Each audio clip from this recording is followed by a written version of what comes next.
Hello guys. So please mind my skin. I am feeling very pale today. I'm not wearing any makeup. I'm tired of wearing makeup and I've got a lot of sunscreen on my face and I just feel like Casper, the friendly ghost, who's here to do a check-in. So let's all just drop in right now really quickly before the episode into our breath. So whatever you're doing, just slow down, come to a place of peace and take one deep inhale through the nose.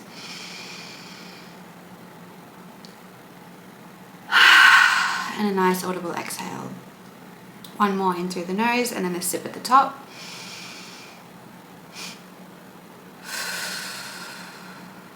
And one more just like that.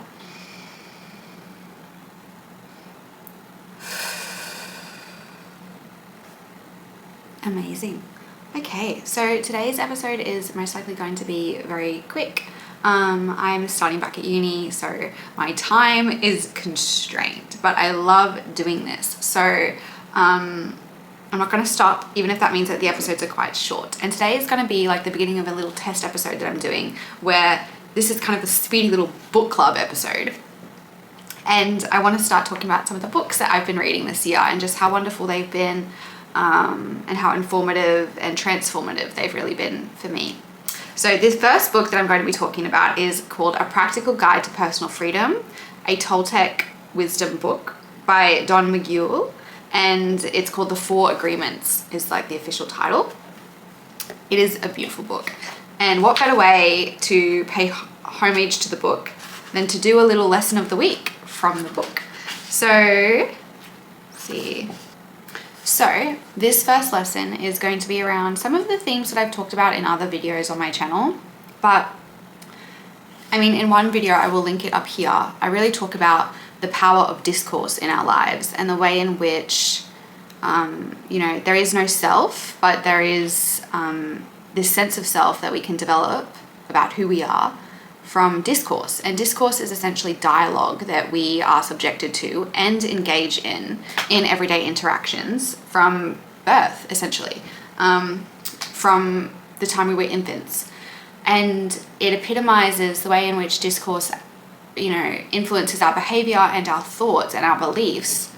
Really also epitomizes that there is no free will. And I think what's so beautiful about the premise of this book is that Don goes through these four agreements that we just can consciously now as adults enter into these four agreements, and I'll get into them soon.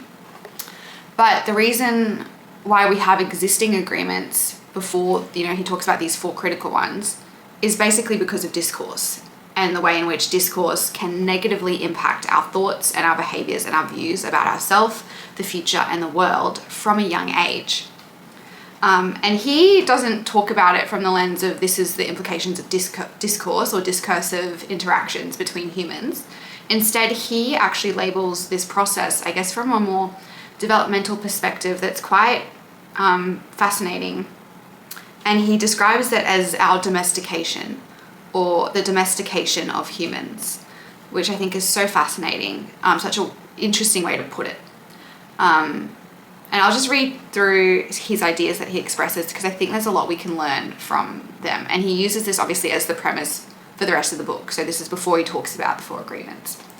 And he goes, as children, we didn't have the opportunity to choose our beliefs, but we agreed with the information that was passed to us from the dream of the planet via other humans. The only way to store information is by agreement. The outside dream may hook our attention, but if we don't agree, we don't store that information. As soon as we agree, we believe in it, and this is called faith. To have faith is to believe unconditionally. That's how we learn as children. Children believe everything adults say. We agree with them, and our faith is so strong that the belief system controls our whole dream of life. We didn't choose these beliefs, and we may have tried to rebel against them, but we were not strong enough to win the rebellion. The result is surrender to the beliefs with our agreement. I call this process the domestication of humans. And through this domestication, we learn how to live and how to dream. In human domestication, the information from the outside dream is conveyed to the inside dream, creating a whole belief system. First, the child is taught the names of things: mum, dad, milk, bottle, Day by day, at home, at school, at church, and from television, we are told how to live, what kind of behaviour is acceptable. The outside dream teaches us how to be human. We have a whole concept of what a woman is and what a man is, and we also learn to judge. We judge ourselves, judge other people. Children are domesticated the same way that we domesticate a dog, a cat, or any other animal. In order to teach a dog, we punish the dog and we give it rewards. We train our children whom we love so much the same way, with a system of punishment and reward. You are told, you're a good boy, or you're a good girl, when we don't do what our mum or dad wants us to do. When we don't, we are a bad girl or a bad boy. When we went against the rules, we were punished. When we went along with the rules, we got a reward.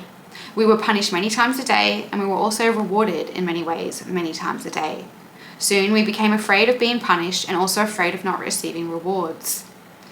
The rewards can feel good, and we keep doing what others want us to do in order to get these rewards. With the fear of being punished and that fear of not getting the reward, we start pretending to be what we are not, just to please others, just to be good enough for someone else. We try to please mum and dad, we try to please teachers and schools, we try to please the church, and so we start acting. The domestication is so strong that at a certain point in our lives, we no longer need anyone to domesticate us. We don't need mum or dad, the school or the church. We are so well trained that we are our own domesticator. We are an auto-domesticated animal. We can now domesticate ourselves according to the same belief systems we were given and using the same system of punishment and reward. There's so many little glimmers of lessons in this book. And I think what I just read out really demonstrates the way in which, as individuals and as children, we don't even realize how unconsciously conditioned we are by the people around us. And the other thing that's so critical about Don's book and the first few pages is he really tries to highlight that every human being is essentially just living in a dream. We are all awake but dreaming. And the dream is the illusion that is created by our own thoughts and behaviour from that which is passed on to us. And was, there's this amazing idea, I remember reading about it when I studied sociology, around the idea of labeling, and the way that epitomizes and essentializes objects in the world and really conditions us to these certain ways of being and ways of knowing, these knowledge systems.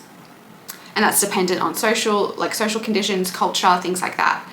So that's why, there's different ways of conceiving things and thinking and behaving in indigenous cultures, for example, compared to mainstream Western European cultures. And just the very concept of the fact that we don't even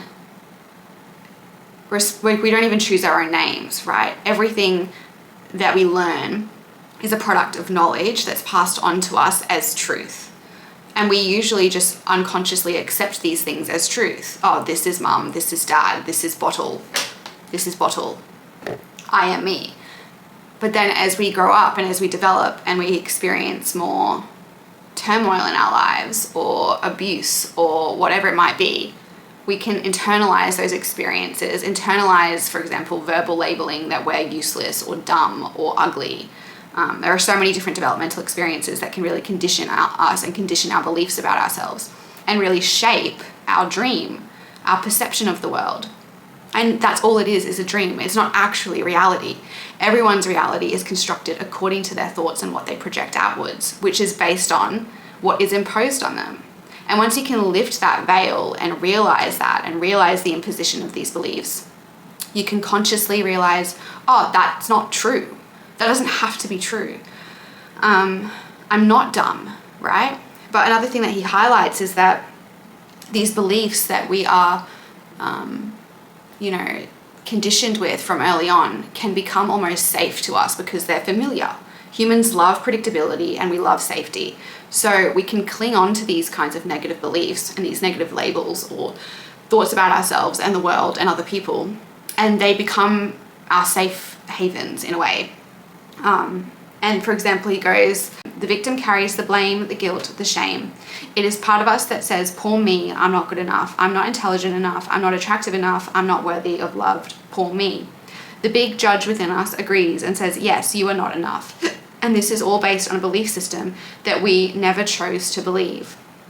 These beliefs are so strong, and that even years later, when we are exposed to new concepts and try to make our own decisions, we find that these beliefs still control our lives. Whatever goes against the book of law will make you feel a funny sensation in your solar plexus. Breaking the rules in the book of law opens your emotional wounds, and your reaction is to create emotional poison. Because everything that is in the book of law has to be true. Anything that challenges what you believe is going to make you feel unsafe. Even if the book of law is wrong or negative, it can make you feel safe. And I think he's talking about this book of law as, essentially the entire belief system that we were conditioned with from childhood, just to caveat that. So the belief system is like a book of law that rules our minds. That's what he says.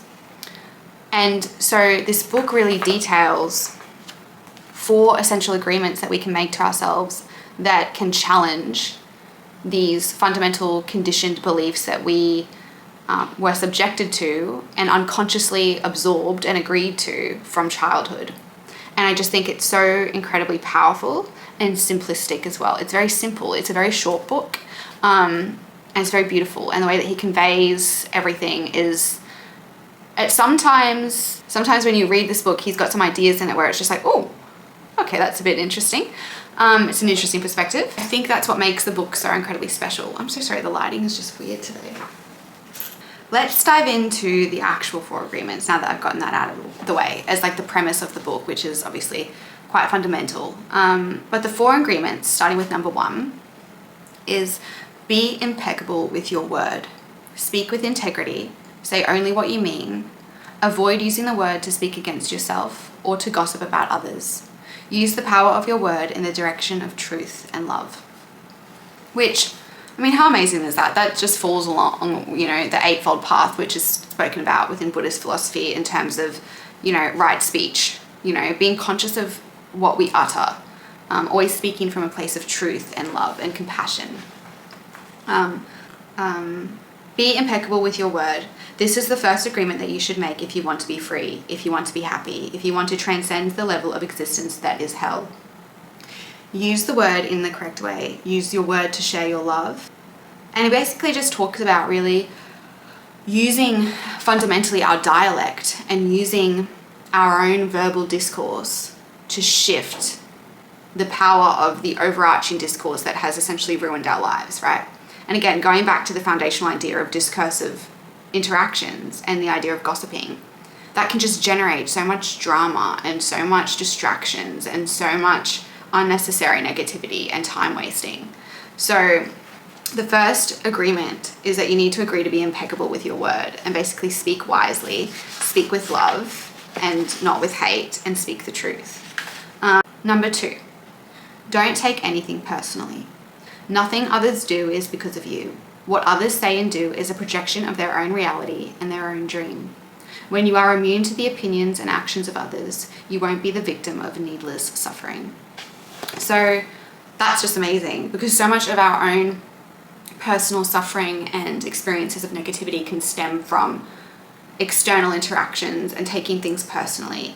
And this aligns with the notion of, not being attached to what other people say and different ideas. And it's quite fascinating. Like, one of the challenging things he talks about is like, even when someone compliments you, don't take it personally. Like, he mentions like, yeah, don't take verbal attacks personally, don't take actions personally from other people, but also don't even take compliments personally, because it's all just a part of that individual's dream. And one individual's dream is not the same as another person's. But does that mean that they're equally invalid? Does that mean that they're equally valid?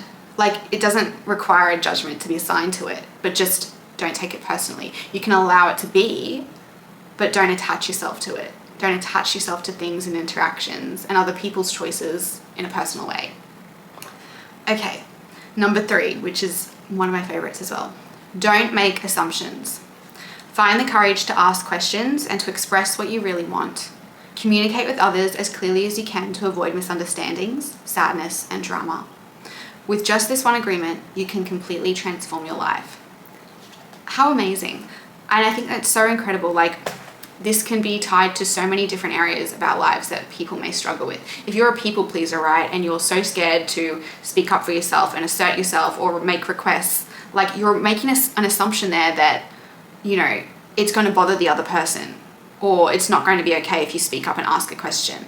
You're also obviously maybe acting on the belief that your needs aren't your word's not impeccable, right? But if you agree that your word is impeccable and you don't make the assumption that your needs are not important to someone else, or that someone else can't be bothered to meet your needs, if you make that assumption, then you're not going to speak up, and that's resulting in a lot of suffering for you. So I just think that that is such a beautiful agreement that we can all remind ourselves of on a daily basis, is to not make assumptions. Don't make assumptions, even when it comes to non-judgment. Don't make assumptions about an individual you see on the street, or a colleague or a friend who can't show up to a gathering, or, you know, is running late for work. You have no idea what's going on in that individual's life, and it doesn't help to make assumptions. If anything, it just creates unnecessary noise in your own mind. And yeah, that's just one of my favorites. Finally, the fourth agreement is always do your best. Your best is going to change from moment to moment. It will be different when you are healthy as opposed to sick. Under any circumstance, simply do your best, and you will avoid self-judgment, self-abuse, and regret. That one kind of hits hard right now because I'm feeling very overwhelmed with uni and work. I currently don't have a day off during my week, so I still want to show up here and I just want to keep doing my best. But when my doing my best is falling short of my own highest standards, that might be impossible, I don't know, I get down on myself. So, but it is just about making the agreement to always do your best no matter what the circumstances, and to have patience and compassion with yourself on a day-to-day basis in meeting the three other agreements, right? So he's really wonderful in saying that the four agreements, you're going to need to remind yourself of them on a day-to-day basis. Like I finished reading this in January, and I started rereading it this last week, and I was like, oh my God, so much of this is so important that I've forgotten about. So it really is a wonderful book, and what a wonderful agreement to finish off on is just always remind yourself to do your best to meet the other three agreements. And if you just know that you show up and do your best, then you've got nothing else to worry about, right? Whether it's an exam, a job commitment, a relationship, do your best to be loving, understanding, and present. But know that that's going to change from context to context as well. So to summarize and finish, the first agreement is be impeccable with your word. Don't take anything personally. Don't make assumptions, and always do your best. How wonderful. So I know this is a very short episode, but I have got to get to studying. But I hope that in the coming weekends I can maybe have a little bit more time to do longer form episodes once I officially resign from my job, one of my jobs. But yeah, I just want to thank you all so much for the love on the last episode where I spoke about the Four Noble Truths. That means a lot. If you have any other topics you'd like me to talk about, please comment below and let me know, or reach out to me via email. And yeah, I love hearing viewers share their own experiences with these kinds of truths and lessons, and how it relates to their life as well. I think we can learn so much from each other, and it's just a really beautiful space to talk and create dialogue about these things and different ideas. So I love you all so much. I hope you have a wonderful rest of your day, rest of your week, wherever you are if you're watching this, and I will see you all on the next video. Bye.